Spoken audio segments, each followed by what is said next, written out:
All right, so first things first, how many people have actually in here shot with a DSLR before? Okay, so just a few. So just so you guys know, this camera is a Canon T2i, the Rebel series. The Rebel series, they have T2i, T3i, T4i, T5i, whatever. Those are all low budget DSLRs, and they're really, really good. Now, again, I was talking about earlier when I announced the workshop that a lot of people try to get the film look, and what the film look is, a lot of people chase that. It's like the holy grail of indie filmmakers. One of the big things is shooting flat. So one thing you want to do is actually go into the settings of your camera and bring down the contrast, your saturation, but boost up your sharpness because you want to grab as much detail as you can in your frame. So everything down except for your sharpness. You want to boost that up maybe 1 or 2 notches. Not a lot because then you're going to get a lot of grain. But that's what you want to get. Now, I need a volunteer to be my actor. Like above FX, I need somebody of average height. You're just like way up there. You're giant. All right, so teach you how to use this. That's the safety, right? That's the slide, and this is the trigger. You know how to pull a trigger. So all I'm going to need you to do is stand right here at this line. It's an airsoft gun, but it's not real. I wouldn't do that to you. All right. Just wipe your prints off when you do it. Okay, so what I'm going to have him do, this is another thing, especially for people who want to get into directing and whatnot. I learned this the hard way. Don't pull the trigger just yet. I learned this the hard way. When you're going to have someone shoot a weapon in your sequence or in your scene, make sure to tell your actor how many shots you want them to fire. I went and did some sequences like this before, and I was like, and then just start shooting.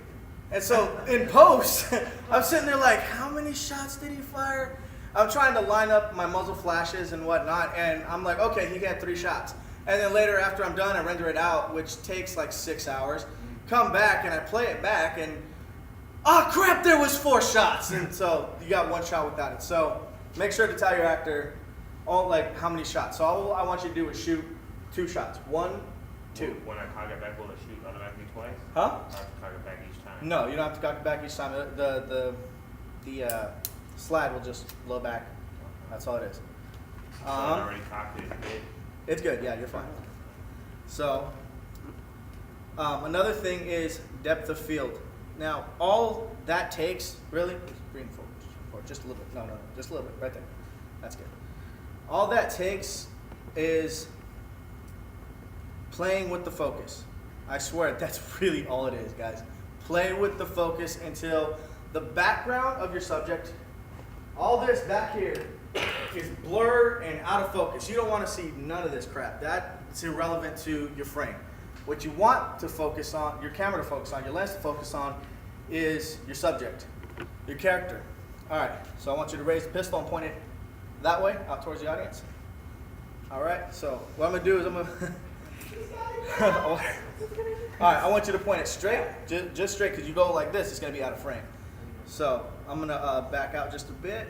Orlando. No, not Orlando. The bag behind Orlando. All right, so I'm going to get my depth of field. All right, now I want you to fire 1 and then count 1 second and then 2. All right, in 3, 2, 1, action. That's it. All right, so now I've shot flat, I've gathered my depth of field. Beautiful thing about DSLRs is no motion capture, or no capturing, video capturing. You just pull the card out. Yeah! So now we're going to get into the after effects. All right, Robert. Yeah, give it up for Robert. That was amazing. I'm gonna use that spot. That's a habit. Huh? That's a habit. Yeah. All right, so Great shooting. what we're going to do now, if you want to turn the lights on back there so you guys can see the screen. If my computer goes a little wonky, I apologize. Wonky. All right. Oh, those are happy sounds. Wonky notification. So, here we go. What we're going to do is We're gonna go in, we're gonna find the EOS digital, which is our footage. DCIM is usually where it's at. Okay, so this is the footage from earlier if you guys were in the 21 class. So this is the footage we just shot right now. All I'm gonna do is I'm gonna pull this onto my desktop. The reason I put it onto my desktop and not pull it straight from my memory card is because if I ever take my memory card out, After Effects is gonna be like, where the hell is the footage, man? So, and all of a sudden, you know, I'm screwed if I ever remove that. So what I'm gonna do is I'm gonna take my footage now and I'm just gonna drag it over into the project area. As you see up here, it says project. I'm gonna drag it over into the project area of my program. I'm gonna bring this over here, go full screen so everybody can see. So this is, usually you have to create a composition and whatnot, but luckily because of the way I shot, all I have to do is take this this footage and drag it straight down. Bam, there it is. So this is my usual composition, as well as 1920 by 1080. So here we go. Basic color correction. This looks fine. Some people might think, oh yeah, that's fine, we can use this. But if you want to make it look a little bit better, we're going to go up here to effects. All right. So effects, we're going to scroll down to color correction.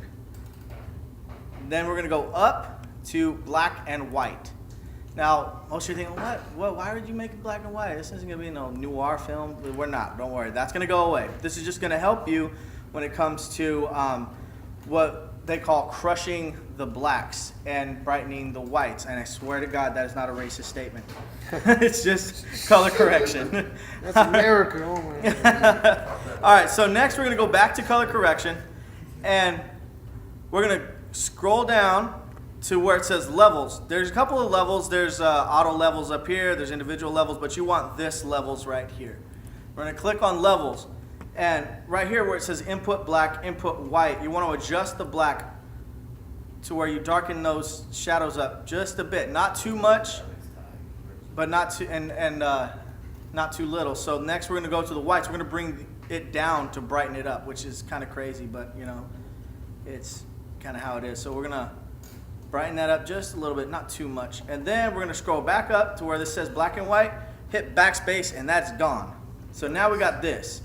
So what I'm going to do is, just so you can see the difference between flat and your basic color correction, is that's flat, and this is with color correction. So you can see the difference now. It's like that's a flat image, and this is making all the colors pop. And we grab the detail. So you see like his tattoo and whatnot, the grooves in the pistol.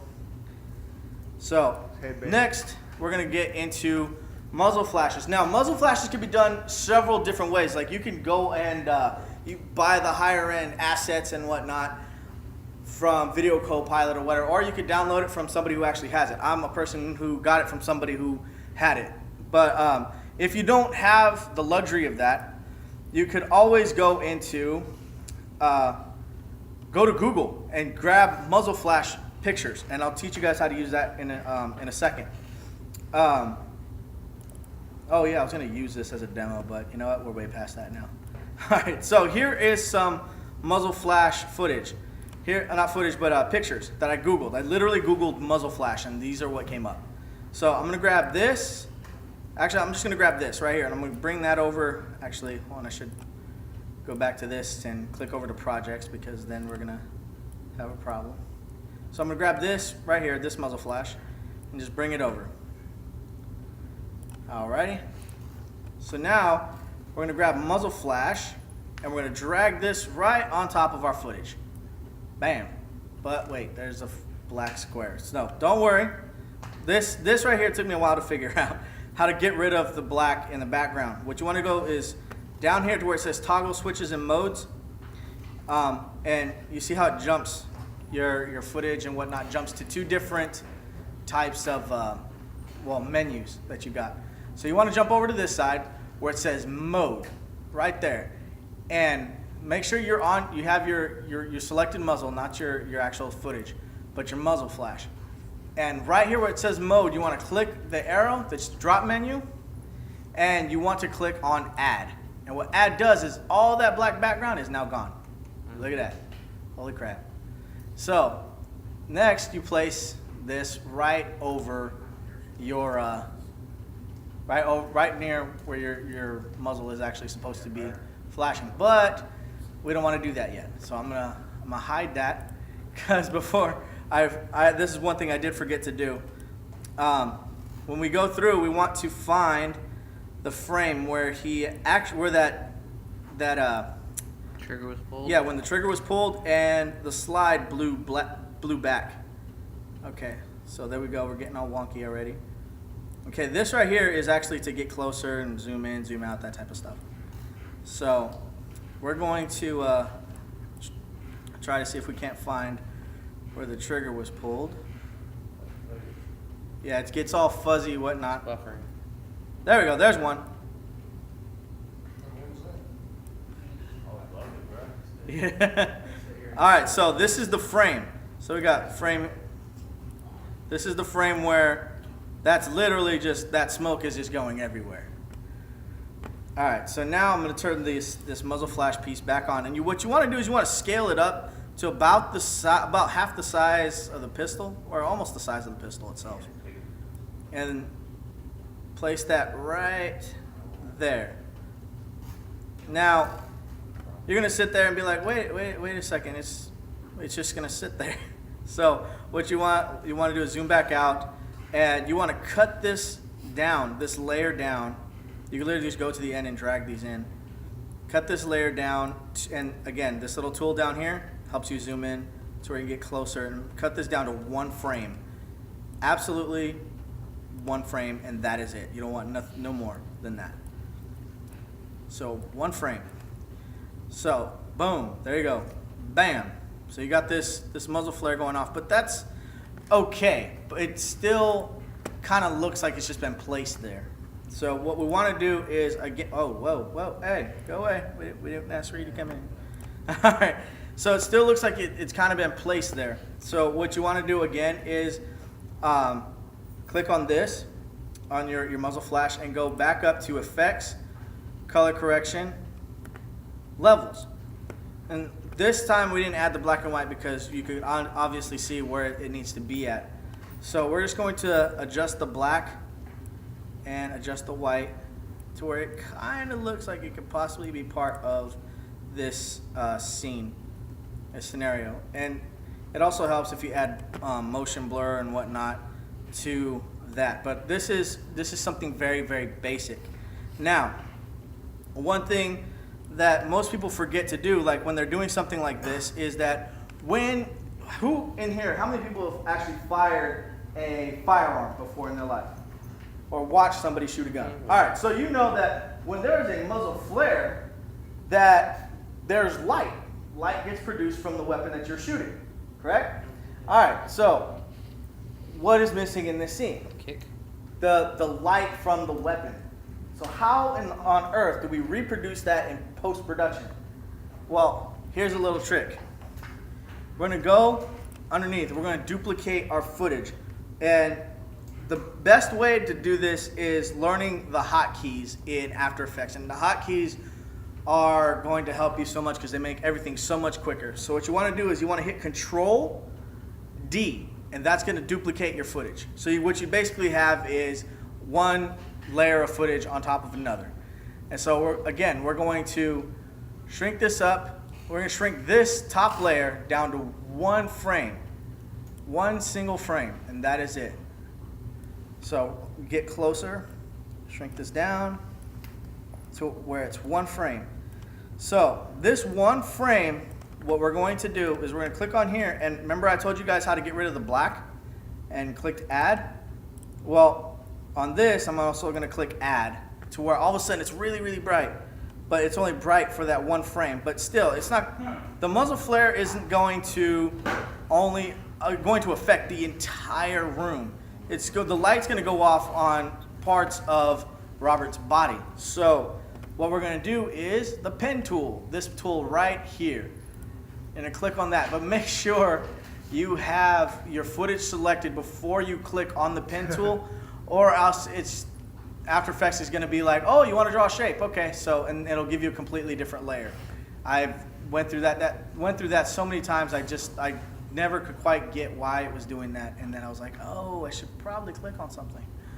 So anyway, so we know that it's going to be on part of Robert's face. The light is going to be about right here or so. I'm only going to do this very, very small, and you'll see why in a second. So we're going to see some right here on Robert's hand, maybe some on his arm,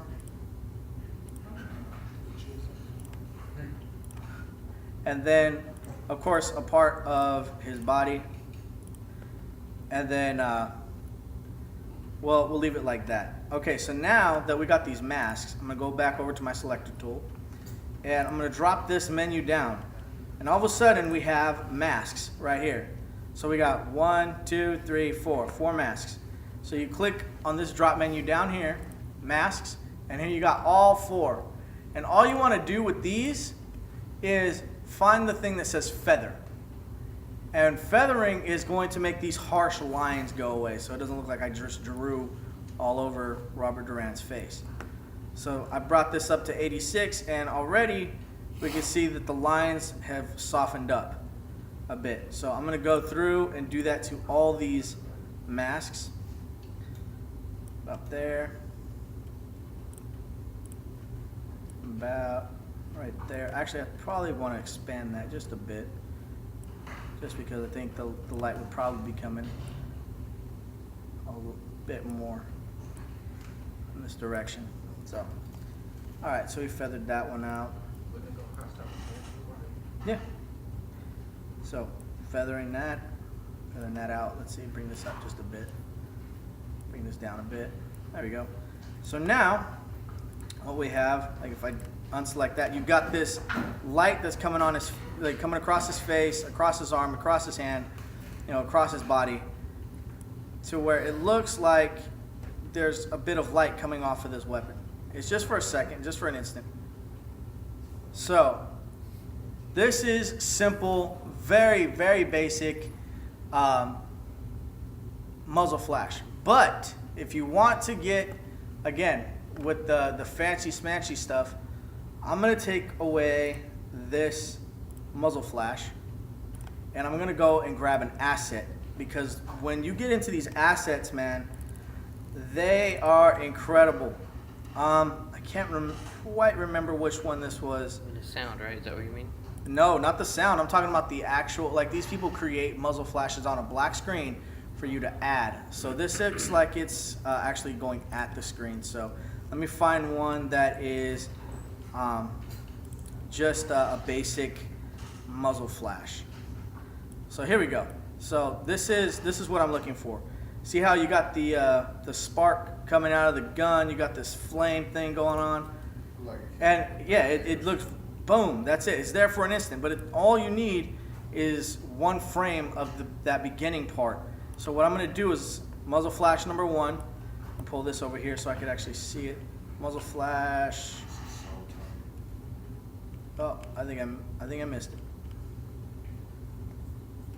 Okay, well, we'll go. No, it was right above that one. There it is. There it is. Thank you. Project. All right. Muzzle flash number 1. I'm going to grab muzzle flash number 1. And what we're going to do now, actually I don't need to see a lot of this, so we'll do that. All right. Muzzle flash number 1. I'm going to do this. I'm going to drop this right here on top. So we want to bring this into our 1 frame.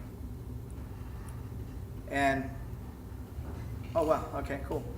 Apparently I don't need to click add on this one. The black automatically just dissipates. And you want to place that right where the barrel is. And you can kind of see it like kicking up right there. So I'll place it like right there. And I know that these got like 2 frames attached to them. Okay, so yeah, that's perfect. I'm gonna clip that so where it's boom. All right. Now, the muzzle flash is obviously a piece of footage that you're placing within your composition. So because of the, actually I need to line this up just a bit. That doesn't look right. But, Straighten it out more. yep, that's exactly what I'm doing. There we go. Because of the fact that it's footage, I actually got to go in and color correct this. So again, what we're gonna do, levels is right here up top, just the most recent thing I used. So levels, again, input black, brighten up the white. And you could do all kinds of stuff with this kind of stuff, man. If you want to, go in and literally change all the colors in assets like this, you can do this with a Nerf gun. Paint the hell out of this Nerf gun, make it look super futuristic, and place this muzzle flash on there and turn it blue. And you got this futuristic looking, space weapon that you're shooting. And where you sell it most is with sound. I swear to God, you don't have no idea how much sound is important. Because if I played this with just, that little popping sound that it made while we shot the footage, it'd be ridiculous. Okay, so now you see that this actually goes in and bam. All right, so I'm going to show you a sample of something that I did, with an actor from the actual drama department here. And let's see if this will even pop up. Actually, I really don't like QuickTime Player. We'll open with Windows Media Player. All right. Here's the sound. So we didn't have as much smoke then, but here we'll watch. Weapons test. It sells it a lot with sound. You even had the cartridge landed on the ground. Oh yeah, The brass. That's next on the list. Next we got to do is our shells ejecting from the weapon. Because you can throw a muzzle flash, but if you don't see a shell coming out, you're like, that's fake, And seeing as this is not a real gun, and you don't really want to have real guns on weapons set anyway, on a set, period, because that's a whole nother level of permitting. You're gonna need a weapons handler, all kinds of extra stuff. So, I don't really remember where this file was at. I should have. It might be in pre-rendered footage, and then my action essentials. I just learned that I had shells, which is insane. So you got your 8mm, your 45 or whatever. So I'm gonna grab the 45, but not slow. Like the 45 that was slow. It's like if you wanted to do a slow motion shot. Like there's just an epic scene where, you got your hero. He's about to take out the villain. He's jumping, and you wanted to make this thing epic. So you shoot in like 60 frames per second to make it super slow motion. He shoots the gun and boom. Well, they have an actual asset to place on that, so you have this slow motion, freaking bullet shell flying out of your freaking gun. So what we're gonna do is go to project. Okay, there it is, 45 cal, and place that right on top. Literally right on top. Literally right on top, man. And there is our shell casing, but that is a really big bullet shell. So what we want to do is what you want to do is you see this little area where it's supposed to be it's supposed to be ejecting from. What you want to do is you want to grab the very beginning frame of that to where it's at, and then you want to scale this way down to where it actually looks like it's the right size to be popping up out of this. And here is the tricky part. This is where you need to know about your keyframes. Keyframes create movement in After Effects. If you want movement, you got to learn your keyframes. So this is where we get to play with keyframes. What you want to do is you come down here to transform, and you got your anchor point, your position, your scale, rotation, and opacity. And what I'm going to do is I'm going to click on the stopwatch for position, and that's going to create my very first keyframe right here. And so after this shot's over, this one single shot, bam. All right, so about right there, I shouldn't see this shell no more. This shell should be gone. Because in real life, that's how it goes. It's just boom, it's there and it's gone. So what I'm gonna do is I'm gonna drag this all the way off screen. So this thing fell. So it's there, and then it's not. So actually I'm gonna make that another frame, just to where you kind of see it, boom. But even when you do play it back, let's unselect this so we could actually play it without seeing the line. So even when we play it back, it kind of looks fake. You know, you see it there and you're like, it's kind of fake. Actually, I need to move that up. There we go. With the motion blur on that one too? Exactly. It's exactly what I'm getting at, is the motion blur. So what we do is we add what's called motion blur. And this right here, in this area, it's your effects and presets right here. So what you want to do is you want to go in here and just type in motion blur. Motion blur. There it is, CC Force Motion Blur. And you want to just grab this and bring it down right onto your asset. 45 cal, bam. And we can't really see from here, so what I'm going to do is go to about 100%. And then again, with the hotkeys, all you do is hit H for hand, and there's your hand. So hitting H, there's your hand. You could literally just go over and zoom in. So you could actually see what's going on. So back over to my selection tool. I want to watch this, and here's your motion blur.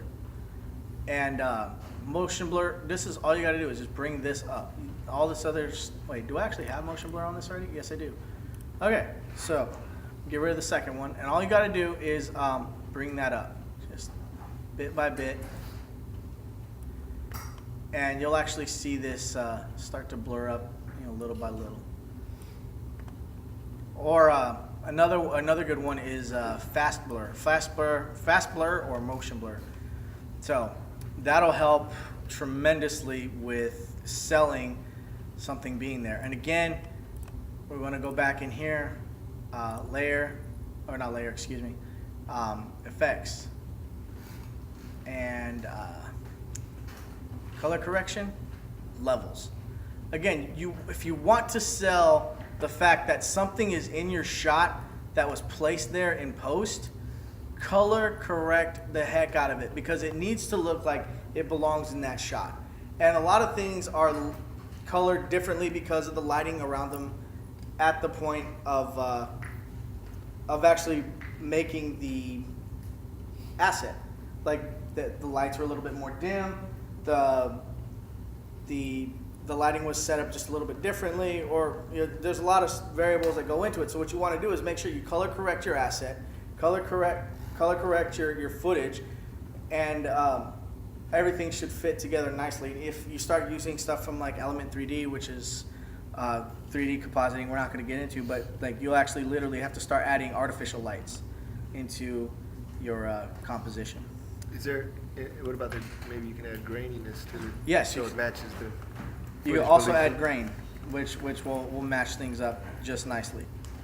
So now you have this crazy looking muzzle flash. I think there was just a bit much gas in the cartridge at this point, that it made it look really, really crazy. But that still, it works. So again, make sure that you have you shoot flat, you grab your depth of field, and play with After Effects, guys. Like, I cannot tell you how much fun it is. But when you start experimenting with After Effects, like, learn how to do stuff yourself. Don't go find something on the internet and try to copy it verbatim. Well, I'll take that back. When you first start learning, that's exactly what I did. I copied everything. Verbatim. All right, I copied every single thing, but I remembered. I tried to retain that information. You could bring the lights up. Sorry, they don't. Like, I'm done showing this part of it. But one big thing is pick up their techniques. Like these guys, they spend their whole lives behind computers and they do After Effects tutorials like crazy. And go in and just, even if you don't need to learn it. Because later on, you're gonna think, okay, well, I kind of want to do this trick. I remember this one little detail out of this one tutorial I learned. So you take that trick from this video that you had watched and some other trick from another thing you had learned, and you kind of start mixing and matching, and next thing you know, you start developing your own style and learning the system. Because one thing I've learned about After Effects is that you got to flip a lot of switches and push a lot of buttons for it to get to do one thing. So, but once you learn the sequence in which to push those buttons, the sequence in which to flip those switches, it's really, really fun to watch what happens afterwards. So I encourage all of you guys. Even when I didn't have this computer, before I had After Effects on a personal computer, ask Mr. Story.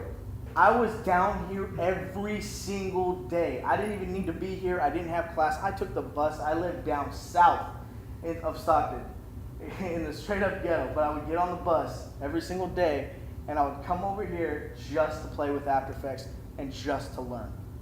So I can't stress enough that learn this program. It'll take your filmmaking to the next level, and it's a lot of fun. I mean, it gets tedious sometimes, like especially when you're learning this. After Effects is bipolar like crazy. There are days when you want to do stuff and you're like, it's gonna fight you every step of the way, or there'll be days when things just go so smooth. You're like, wow, that was easy. That was awesome. I love you. So It hardly ever happens. yeah, I said it's bipolar. It depends on the effect, the idea, and also I don't know how it goes. I guess After Effects flips a coin, figuring out whether it's gonna work with you or not. But that's just some basic stuff that I've learned in After Effects. And I really encourage you guys to go out there and learn this stuff. It's really fun to learn. And hey, you might be teaching the next workshop when I'm not around. So All right. that's it, man. Great workshop. Any questions? Marcus, ask the Back question. to your folks. Ask Here. anybody Oh. that question. Be the next Marcus. Did anybody have questions? I do. What's up? Like for like light layers, I noticed like when I first started and stuff, we was kind of going back and forth. I noticed you use like a different style now. Like it's Everybody will develop their own style in After Effects. Like nobody is going to have one set way of doing things. Like your style is going to change over time because you're going to develop. It's not necessarily you getting it. It's you progressing into your own. Really, like I see the stuff Evan does in After Effects, and it's good stuff. It's not necessarily my style, but it's his style, and it's really good. It's just like filmmaking. Everybody has their own style. You look at J.J. Abrams, Tarantino. They're very good in their own way, but they have very different styles. Everybody will develop a different style in After Effects and editing and whatnot. Now, I'm thinking of the time frame. You set up the camera, you adjust the focus, you took the shot, you imported it, you got in the program, added the layers, did your manipulation as far as your effects, and it looked like the total time it took you was really all of about 5 or 6 minutes. Tell us how long it took you the first time you had to do it. Man, and what did it take to get to 5 or 6 minutes? Consistency is definitely what took me to get to 5 to 6 minutes. But when I first started, I was still learning how to even focus the camera. Really, when I first started doing RTV, I had never touched an editing program. I'd never touched a camera. Wow. I'd never done any type of directing, writing, anything. Wow. And when I came down here, man, I immersed myself in it all. And what happens is you get what you put in, you get out what you put in. It's RTV, and that's how it goes. And I would educate myself, man. I wouldn't my learning didn't stop here. I would go home and watch videos on YouTube all day. So first time it was several days maybe for your first Oh yeah, when Gunshot. the first time I did a gunshot, it took me, I want to say 30, 35 minutes, Yeah. just because I was still trying to figure out, okay, why does this not look right? You know, and I would sit there trying to is it the muzzle flash? Does it need to be bigger? Does it need to be smaller? Do I need to add a blur? Why does this not look right? You know, I didn't take into account that I should have been using color correction, that I should have been, you know, actually color correcting the assets themselves and whatnot. That's why I stress those so much, is because if you want it to look legit, you got to put the work in, and it'll turn out way better than you expected. Yeah, yeah. No, it definitely came out good. I noticed you also got like your particular look. I noticed like whenever we started, we would look at shows like Heroes, Sons of Anarchy, and we would always go on about the color tint. Like you can watch an episode of Sons with Well, no this audio, this has and it has no like- color grading, man, whatsoever. This is just correction, color That's- correction, and that's it. That's Again, just- like I said, color grading, that's a whole Next another workshop. topic, and that's I'm still figuring that one out. Another That's workshop. another beast. But what I was saying though, Marcus, is like your work now has its own tint. Yeah. Like you can look at some of your work now and literally identify it by the tint. Much like, you know, a lot of mainstream producers, their sound, you can be like, oh, so and so made that beat, or Oh. you know, you can watch a Tarantino flick and be like, oh, Tarantino, that's blood, yeah, Tarantino. I appreciate that, man. That's Now it's signature. like, I'm sorry for that. All right, guys, thank you very much for your time. I appreciate everything. Good stuff. Hey, how long did it take you to do that gunshot? Yeah, a lot.